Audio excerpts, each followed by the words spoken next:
Don't worry, in this video, I'm going to explain to you exactly how to read this chart so you can lay all your pattern pieces on your fabric perfectly and get them cut out so you can start sewing with confidence. Hi, my name's Abby and welcome to day 11 of how to read a sewing pattern. If you feel confused by sewing patterns, then be sure to follow this account, follow this series. I'm posting one step every day for free right here on this channel. And if you've missed any previous days, just put the word playlist below and I'll send you a link so you can catch up on everything. First, what is this chart? This chart is showing us how to take all the pattern pieces that we need to make our project and how to lay them correctly on a piece of fabric. Now, to make this super easy and to see who's been paying attention during this series, let's do a quick review. A sewing pattern has multiple projects that we can make inside of one pattern. So first thing we need to do is decide which variation we are making. So for this example, we're going to make variation B. And then when we come over to this part of the pattern, we see all the pattern pieces that come inside of this particular pattern. But we do not need all of these pieces to make variation B. We just need the ones that in this list have the letter B written after them.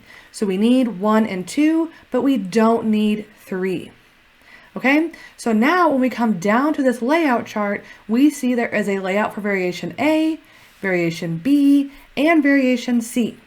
But again, for this example, we're going to use B. Now here it lists actually the pieces you need to cut out for this project. So in case you weren't sure from the list above, here's the answer. And you'll notice that there is a 2A and a 2B option here. Why are there two options? This one is for if your fabric is this wide, and this option is for if your fabric is this wide. Because remember, fabric comes in a multiple different widths. So these layouts will depend on how wide your fabric is. So I will be using 2B. My fabric is 150 centimeters wide. Now, just to point this out, right below this, we see an area called lining. You will also need to cut out these pattern pieces. Lining is the material that you're going to have underneath the layer that everybody can see. So if you've ever had a loose, flowy, sheer skirt, and there was a solid fabric underneath it, so you couldn't see through it, that solid fabric is the lining. Okay, so these pieces, the lining pieces, you also need to cut out. And you also need to cut out this interfacing section. Interfacing, I'm going to do a future video on it. So if you're confused, put the word interfacing below and I will make sure to DM you on it. Okay.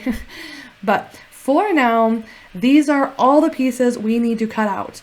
So now let's talk about how to actually read this chart. So when we look at this chart, it shows us this word fold and this word grain lines. And from the picture, what we're supposed to understand is that we want to take our fabric and we want to fold it in half. So our grain lines are matched up. So our selvage edges are matched up, okay? And then we take all of our pattern pieces and we lay them on here. Now, why are we folding the fabric?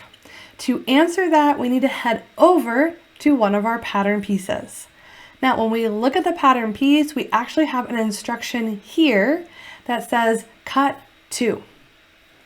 The reason we need to cut 2 of these is because a sewing pattern actually usually gives us only half of the sewing pattern.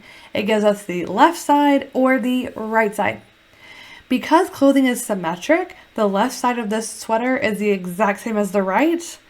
There's not really a need to give you the entire piece when they can just give you half and you can cut it out once and then flip it and cut out twice and get the whole thing because they're the exact same shape. Okay, so if the pattern wants us to cut out 2, we can do this very quickly if we fold the fabric in half. So almost every single pattern chart is going to show you this, again with the fold, selvage, showing you to fold your fabric in half. Okay, Then you can see all the pattern pieces laid out on this fabric. And you're probably noticing that some of the pattern pieces shown here are gray, where the other ones are just outlines. When we come to the very beginning of the cutting layouts, we have this little legend that shows us that the gray pattern pieces, we're going to take the pattern printed side down. So when we look at the pattern piece, we have all this information printed on it. When you see the dark gray square on the diagram, that means you're going to take your pattern piece and you're going to lay it on your fabric with all that text facing down towards the fabric. So it's not the right way for you. And then the pieces that are just